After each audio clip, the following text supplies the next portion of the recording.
एखादा द्रव एखादी गोष्ट पिऊन पाणी तहान नाही भागणार, याचा अर्थ ते पाणी नाही, बरोबर ना? त्याच प्रकारे आपल्या सर्वांचा मूळ धर्म काय आहे? तर भक्तीचा धर्म आहे. सवय पुंसाम परो धर्मो यतो भक्तिरधोक्षते. आपण सर्वजण कोण आहोत? तर भगवंतांचे अंश मानत नाही. आणि म्हणून अंशाचा गुणधर्म काय? पूर्णाची सेवा करणे. जसं हे बोट आहे, हे माझा अंश आहे, बरोबर ना? तर याचा गुणधर्म काय? याचा धर्म काय? पूर्ण शरीराची सेवा करणे. तर त्याच प्रकारे आपण सर्व भगवंताचे अंश, तर आपल्या सर्वांचं कार्य काय आहे? म्हणून स्वाभाविक कार्य, आपल्या सगळ्यांचा मूळ स्वभाव आहे भगवंताची सेवा करणे. एका छोट्या गोष्टीने मी सुरुवात करतो. तर एकदा काय होतं, एका नदीच्या किनाऱ्यावर एक माणूस काहीतरी शोधत असतो. वाळूमध्ये बराच वेळापासून शोधतोय पण मिळत नाही. तर दुसरा एक व्यक्ती येतो मदतनीस आणि म्हणतो की साहेब काय शोधताय तुम्ही एवढ्या वेळापासून? तर म्हणतो की माझी सोन्याची अंगठी हातातून निसटून पडली, माझ्या बोटातून निसटून खाली पडली सोन्याची अंगठी. ती मी बऱ्याच वेळापासून शोधतोय, मिळत नाही. तर मग हा जो मदत करणारा व्यक्ती आहे तो म्हणतो की चल आपण दोघं मिळून शोधूया. दोघांनी शोधलं तर लवकर मिळेल. तर दोघं जण शोधताय, बराच वेळ शोधताय, पण अंगठी अजून त्यांना मिळत नाहीये. शेवटी हा जो मदत करणारा तो विचारतो की साहेब, की दादा तुम्हाला कधी कधी अंगठी शेवटची तुम्हाला कधी आठवते तुमच्या बोटामध्ये? आपण बऱ्याच वेळ म्हणतो ना, कधी मोबाईल वगैरे सापडत नसला तर आपण म्हणतो की शेवटी कधी पाहिला होता. तर हा माणूस म्हणतो की मी त्या नदीच्या त्या तीरावर होतो तेव्हा मला निसटल्यासारखं वाटतंय. तर हा मदत करणारा माणूस म्हणतो, थोडा रागावतो आणि म्हणतो, अरे मूर्खा, माझी काय सांगितलंस? त्या तीरावर तुझी अंगठी पडली तर तू या तीरावर एवढा वेळ का शोधतोस? या तीरावर का शोधतोस तू? तर तो म्हणतो की एवढे पुन्हा तिकडे जाऊन शोधण्याचं कष्ट कोण घेणार, म्हणून तिकडे शोधतो. तर अंगठी त्याची हरवली त्या पलीकडे आणि तो शोधतो इकडे. तर याच्यातून आपल्याला काय समजतं? आपण आता हसतो त्या व्यक्तीला. मदतनीस म्हणतो की अरे तू आयुष्यभर जरी इकडे अंगठी शोधलीस तरी तुला मिळणार नाही. कारण तुझी अंगठी हरवली त्या पलीकडे, नदीच्या त्या पलीकडे. तर आपण या मनुष्याला हसतोय, पण आपल्या सर्वांची पण परिस्थिती या मनुष्याप्रमाणेच आहे. कशी काय? आपण सगळी सोन्याची अंगठी म्हणजे आपला आनंद आहे. तो आनंद आपण नदीच्या त्या पलीकडे हरवून या तीरावर आलो आणि इकडे तो शोधण्याचा प्रयत्न करतो. गोष्ट करतो ती मला माहिती, पण मला माहित नाही त्यांची काढली. कुठल्या मंदिर, कुठल्या नदीची गोष्ट करतो? नदी कुठली आहे? पलीकडे सोडून आलोय आनंद म्हणजे कुठे सोडून आलो? ठीक आहे, असं धरून चाललो की तुम्हाला माहिती आहे याचा अर्थ. याचा अर्थ आध्यात्मिक जगात आपण तो आनंद सोडून आलो आणि या भौतिक जगात आपण तो आनंद शोधण्याचा प्रयत्न करतो. जसं तो मनुष्य सोन्याची अंगठी तिकडे सोडून आला, पण इकडे शोधण्याचा प्रयत्न करतो. त्याच प्रकारे आपण आपलं मूळ घर हे आध्यात्मिक जगात आहे, वैकुंठात आहे. तिकडे आपण तो आनंद हरवून या जगात शोधण्याचा प्रयत्न करतो. आणि या जगाचं वर्णन भगवंत कसं करतात? दुःखालय अशाश्वत. जसं तुम्हाला ग्रंथ वाचायचा, तुम्ही कुठे जाता? ग्रंथालयात जाता, बरोबर ना? आणि समजा वाचन करायचं, कुठे जाणार? वाचनालयात जाणार, बरोबर ना? तसं दुःख पाहिजे तर कुठे जाणार? दुःखालयात. हे भौतिक जगाचं वर्णन दुःखालय म्हणून केलं. जे आपल्याला समोरचं सगळं काही दिसतंय हे भौतिक जगत आहे. म्हणजे याचा नाश कधी ना कधी होणार. या जगामध्ये प्रत्येक गोष्टीला जन्म आहे आणि मृत्यू सुद्धा आहे. जसं तुम्ही औषधाची गोळी जरी घेतली तरी त्याच्यावर एक डेट लिहिलेली असते, एक तारीख लिहिलेली असते. काय, कुठली तारीख म्हणतात त्याला? Expiry date. ज्या वेळेत असं लिहिलेलं असतं की कधी बनली, मॅन्युफॅक्चरिंग डेट, कधी बनलं हे औषध आणि 2 महिन्यात एक्सपायर होणार की 2 वर्षामध्ये एक्सपायर होणार ते त्याच्यावर लिहिलेलं असतं. त्याच प्रकारे आपलं शरीर सुद्धा त्याच प्रकारे, जे आपल्याला बर्थ सर्टिफिकेटवर या दिवशी हा जन्मला, तर त्याच्यावर एक्सपायरी डेट पण लिहिली आहे. कधी हा जाणार, काही दिवसांसाठी, काही वर्षांसाठी आपण या जगामध्ये आहोत. तर इथे असताना आपण काय केलं पाहिजे की जेणेकरून आपल्याला ती हरवलेली अंगठी किंवा हरवलेला आनंद परत मिळेल? कसं काय परत मिळू शकतो?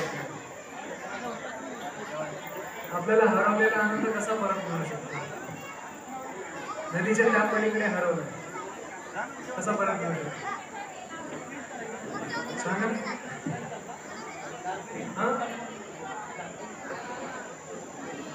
भक्ती मार्ग, ठीक आहे, भक्ती मार्गाने मिळू शकतो, पण नदीचं उदाहरण घेऊन सांगा, कसं मिळू शकतो? कशी मिळू शकते? जेव्हा आपण पलीकडे जाऊ तेव्हा, बरोबर ना? पण समजा पलीकडे न जात असता आपल्याला प्राप्त होऊ शकते का? शकतो का आनंद? मिळू शकतो. नदीच्या पलीकडे न जाता या जगात सुद्धा मिळू शकतो. कसा मिळू शकतो? समजा नदीच्या पलीकडून कोणीतरी आपल्याला ती अंगठी घेऊन आलं तर मिळू शकतो. त्याच प्रकारे भगवंत आणि भगवंतांचे महान भक्त, महान संत ज्ञानेश्वर, संत तुकाराम या आध्यात्मिक जगातून या जगामध्ये आपल्या सगळ्यांचा उद्धार करण्यासाठी येतात. आपली हरवलेली अंगठी आपल्याला परत करण्यासाठी येतो. आपला हरवलेला आनंद आपल्याला परत करण्यासाठी येतो. तर आपल्या शास्त्रामध्ये काही हा आनंद म्हणजे आहे काय? आपल्या किती जणांना आनंद हवा? आठवडते गेलं तर किती जणांना आनंद हवा आहे आयुष्यात? बाकी सगळ्यांना नको आहे, सगळ्यांना हवा. कधी हवाय? सोमवारी हवाय, मंगळवारी हवाय का बुधवारी हवाय? कुठल्या दिवशी हवाय? एकाच दिवशी हवाय? कुठल्या दिवशी?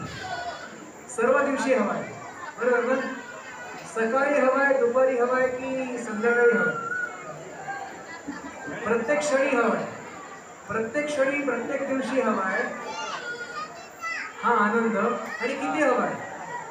समजा तुम्हाला कोणी असं सांगितलं की चला तुम्हाला पाहिजे तेवढा आनंद मिळेल, तर किती मागणी करा तुम्ही आनंदाची? किती आनंद हवा? आनंद, अगणित आनंद हवा, बरोबर ना? आपल्यापैकी प्रत्येकाला प्रत्येक क्षणी अगणित आनंद हवा आहे. तो विचारला तर पाहिजे आपल्याला की हा अगणित आनंद आहे कुठे आणि आहे काय?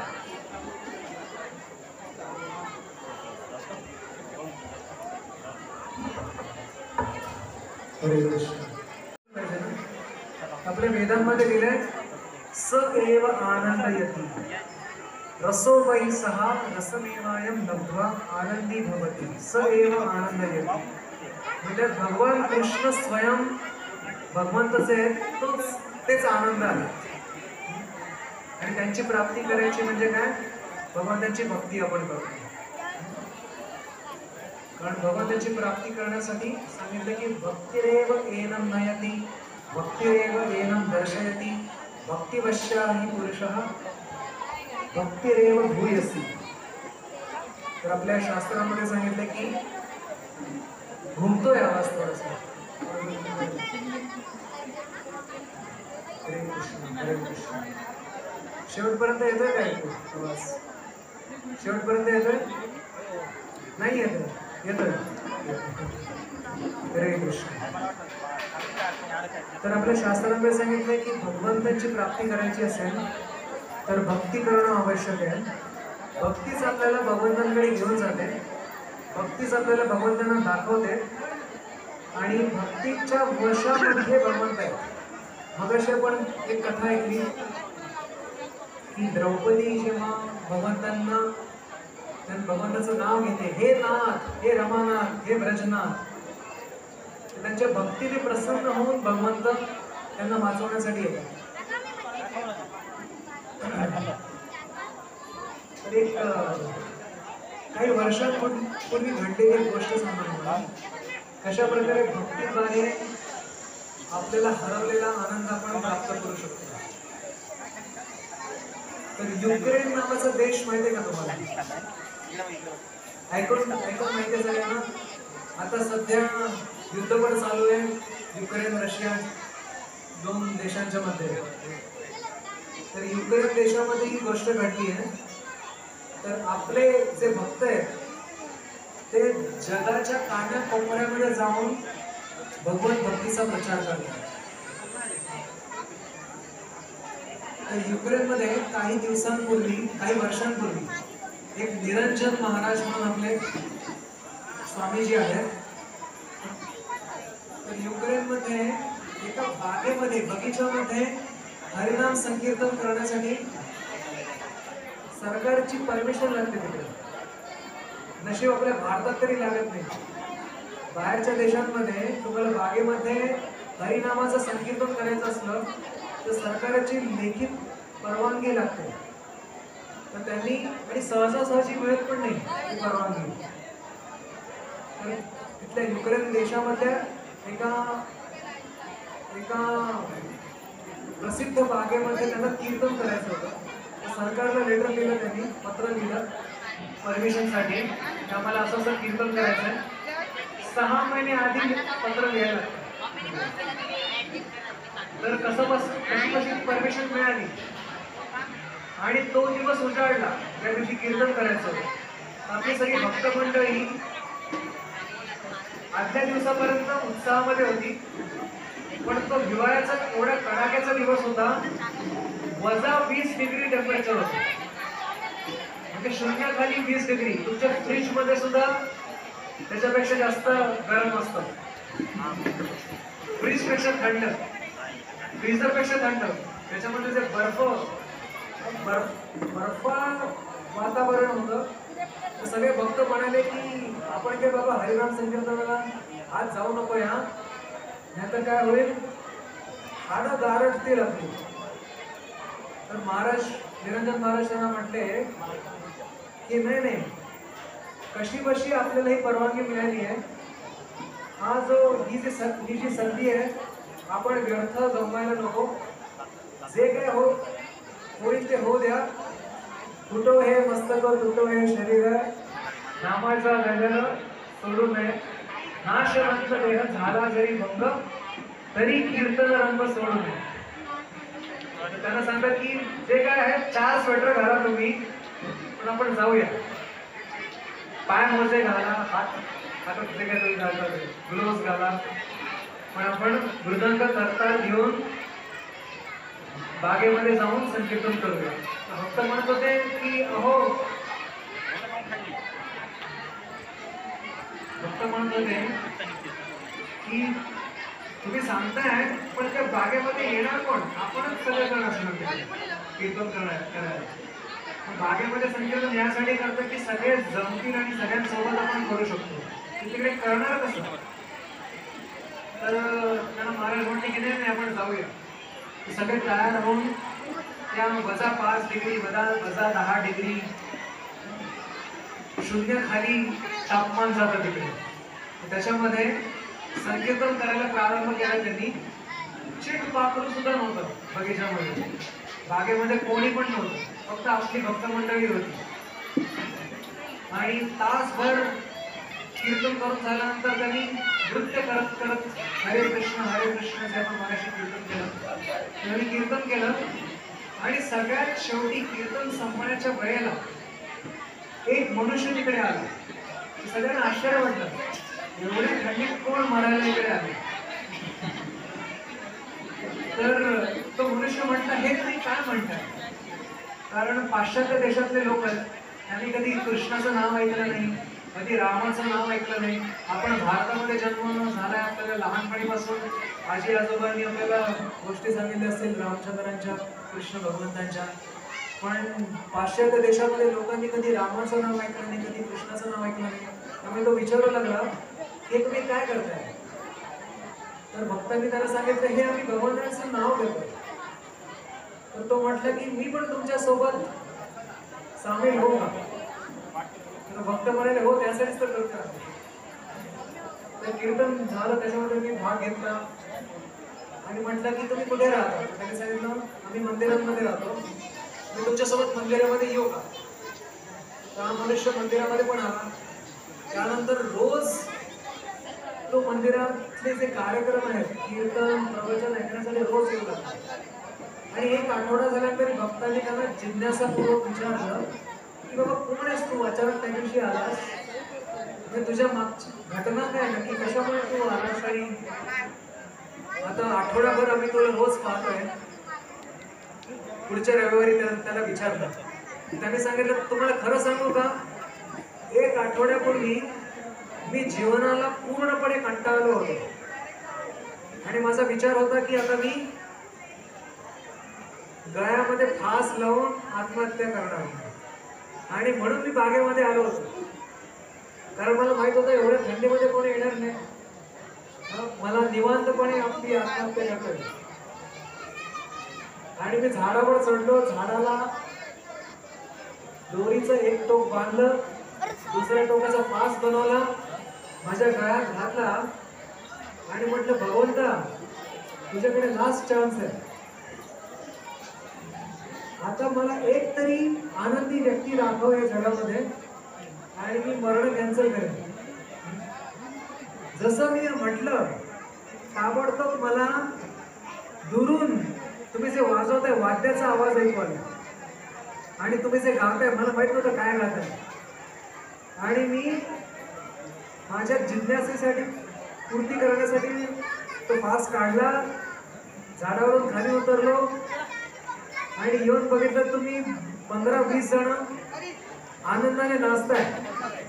तर मी म्हटलं भगवंतांना, अरे भगवंता, मी 1 जण मागितलं, तू 15 जण दाखवलंस जे आनंदी आहे. आणि म्हणून मी तेव्हा तुमच्या सोबत सामील झालो आणि पुन्हा माझ्या हृदयामध्ये आशेचा किरण सापडला मला भगवत नामाच्या द्वारे. आणि म्हणून मी तुमच्या हरिनाम संकीर्तनामध्ये हरे कृष्ण कृष्ण कृष्ण हरे हरे, हरे राम राम राम हरे हरे या कीर्तनामध्ये सहभागी झालो. त्याला बरं का माहीत पण नव्हतं कृष्ण म्हणजे कोण आणि राम म्हणजे कोण. फक्त ते हरिनामाच्या प्रभावामुळे, जसं कधी कधी आपल्याला माहीत नसतं की औषध आपण घेतोय, त्या औषधाचं नाव काय किंवा त्या औषधाचा प्रभाव काय, पण ते औषध पोटात गेल्यानंतर रोग बरं करतं की नाही करत. जरी तुम्हाला औषधाचं नाव माहीत असलं नाही, जरी माहीत असलं, प्रभावाबद्दल माहीत असलं नाही, जरी माहीत असलं, तरी औषध पोटात गेल्यानंतर रोग दूर होतो की नाही होतो. त्याच प्रकारे हरिनामाचं पण तसंच आहे. जरी आपल्याला हरिनामाचा महिमा माहीत असला किंवा नसला, येन केन प्रकारेण समजा आपण हरिनाम घेतलं तर आपल्या हृदयाची शुद्धी त्याच्यामुळे होते आणि आपल्याला जो हरवलेला आनंद जो आपला आहे तो आपल्याला परत मिळतो. तर आपल्याला जन्माष्टमीच्या निमित्ताने भगवंत आपल्या सर्वांच्या जीवनामध्ये आशेचा किरण कसा आणतात, आशेचा किरणच नाही, आशेचा सूर्य त्याचा उदय करून आणतात, त्याबद्दल थोडंसं ऐकूया. आपल्या सर्वांना माहिती, मी थोडक्यात आढावा घेतो. आणि त्याच्यानंतर जे मुख्य काही मुद्दे आहेत त्याची चर्चा आपण करूया.